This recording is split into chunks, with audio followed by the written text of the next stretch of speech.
Picture this. A cartoon family, drawn nearly 30 years ago, casually mentions two countries playing in a World Cup final that, on paper, made absolutely no sense.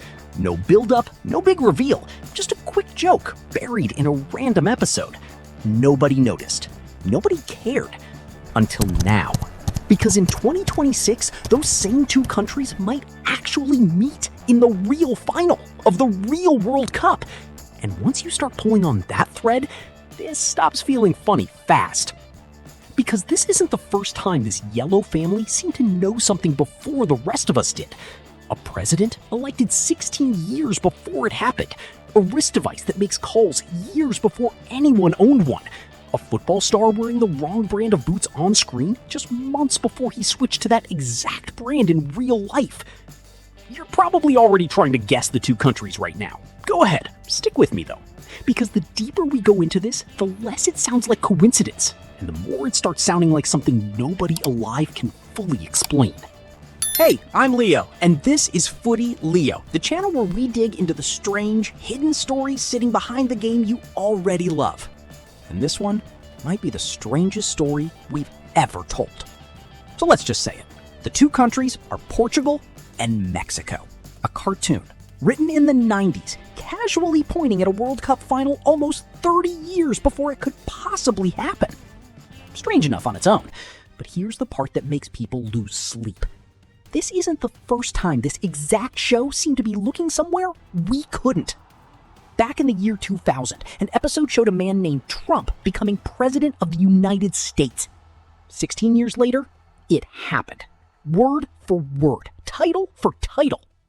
Around the same time, another episode showed a character making a phone call through a watch strapped to his wrist years before anyone on Earth had heard of a smartwatch. Later, the show joked about Disney buying out a major movie studio. It happened. It even joked about who would win a Nobel Prize in economics. It happened. At some point, you stop calling that luck. You start calling it a pattern. And patterns are hard to look away from. Because the strangest part of this story isn't politics, gadgets, or studios changing hands. It's football. Once this show turned its attention to the World Cup, the hits got so specific that even skeptics started paying attention. And it traces back to one country, one tournament, and one player who never saw it coming. Let's go back to 2014. The World Cup was about to kick off in Brazil, and the show that never misses a cultural moment wasn't going to skip the biggest sporting event on the planet. Months before a single ball was kicked, an episode aired with Homer Simpson recruited as a referee in Brazil, sent in to be the one honest official in a tournament full of corruption. Inside that joke, though, sat something nobody clocked at the time. The episode showed the host nation, Brazil, getting knocked out by Germany in the final stages, beaten on their own soil in front of their own fans. The score was wrong. The cartoon had it as a respectable 2-0. Real life wasn't nearly that polite. Germany humiliated Brazil 7-1, a result so brutal it's still talked about as one of the worst nights in the sport's history. But the score was never the unsettling part. The show built its fictional Brazilian team around one single star, a flashy, skilled, foul-baiting number 10 the writers nicknamed the Diver. Partway through, he takes a brutal tackle, gets carried off on a stretcher, and is gone for the rest of the tournament. Months later, the real number 10 for Brazil went down from a hard challenge in the quarterfinal. Carried off, tournament over. Exactly like the cartoon. And then there's the detail almost nobody talks about. The cartoon version wore boots from one specific brand. A brand the real player wasn't even sponsored by yet. That brand was Puma. And the real player wore Nike exclusively back in 2014. Years later, in a deal that shocked the football world, he walked away from Nike and signed with Puma. Nobody plans for a joke from a cartoon to predict their own sponsorship deal. And yet, here we are. But none of that is even the headline. The real story starts earlier, in 1997, in an episode called The Cartridge Family.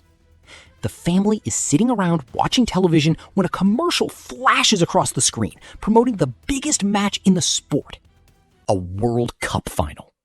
And the two teams fighting for that trophy, right there in the background of a joke about something else entirely, are Portugal and Mexico. Nobody thought twice about it for over 20 years. Then 2022 happened. The internet remembered the old clip and ran with it. Surely this was the year. Except it wasn't. Mexico got knocked out early. Portugal went home too, and their biggest star didn't even start the game that ended their run. For a moment, it looked like the prophecy had simply failed, like the crystal ball had finally cracked. Except the cartoon never said 2022. Not once, not a single date, not a single year. The world had just assumed. And once you stop assuming and actually look at 2026 instead, something uncomfortable starts to happen.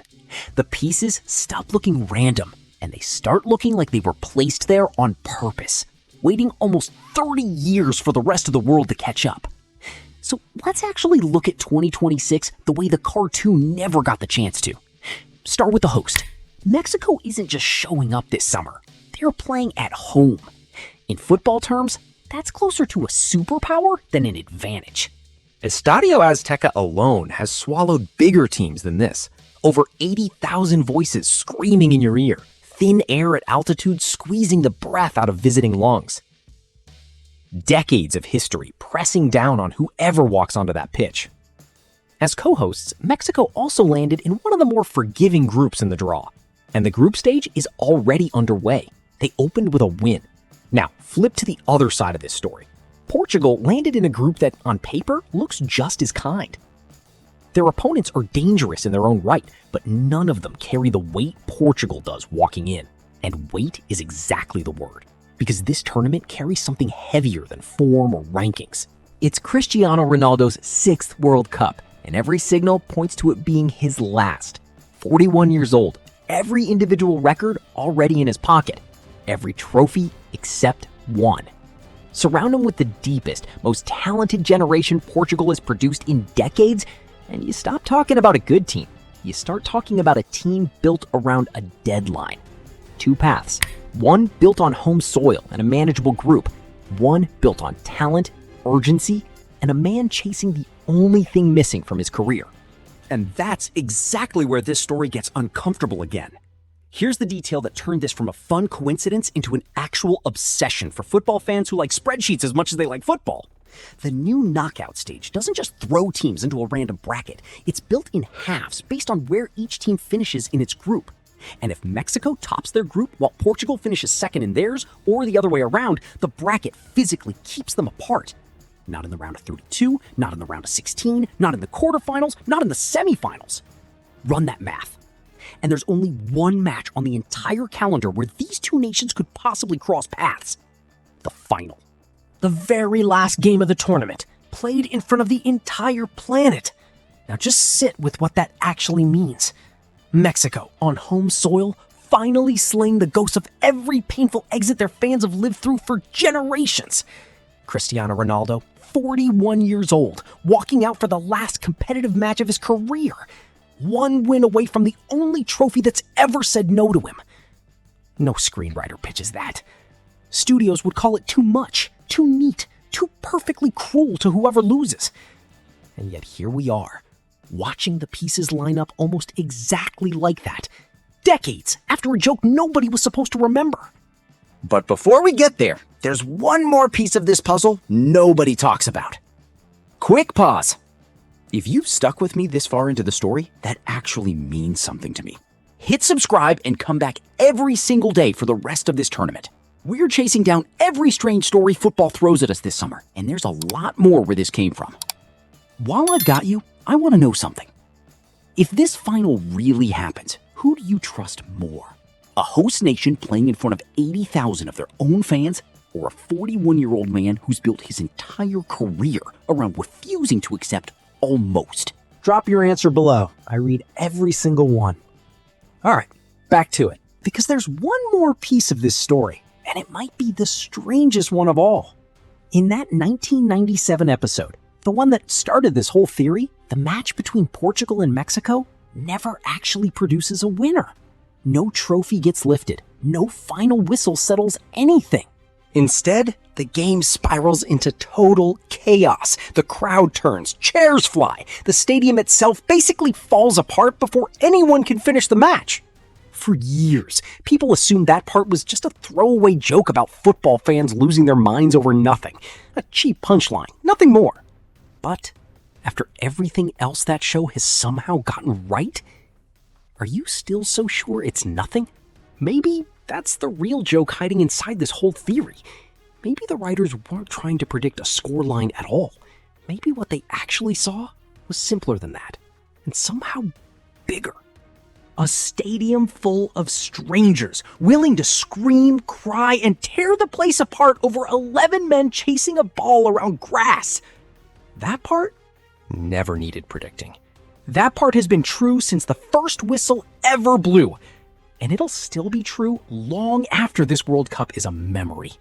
So if Mexico and Portugal really do meet on that final night, under those lights, with Ronaldo's career and an entire nation's heartbreak riding on 90 minutes, maybe the scoreboard won't even be the part that matters most. A cartoon from nearly 30 years ago didn't need to know the final score to understand the one thing that never changes about this sport. The teams change, the stars change, the trophies get handed to different hands every 4 years. But the chaos, the noise, the way an entire country can hold its breath at the exact same second, that part was never really a prediction. That part was just football, waiting for us to catch up and notice it was always this dramatic.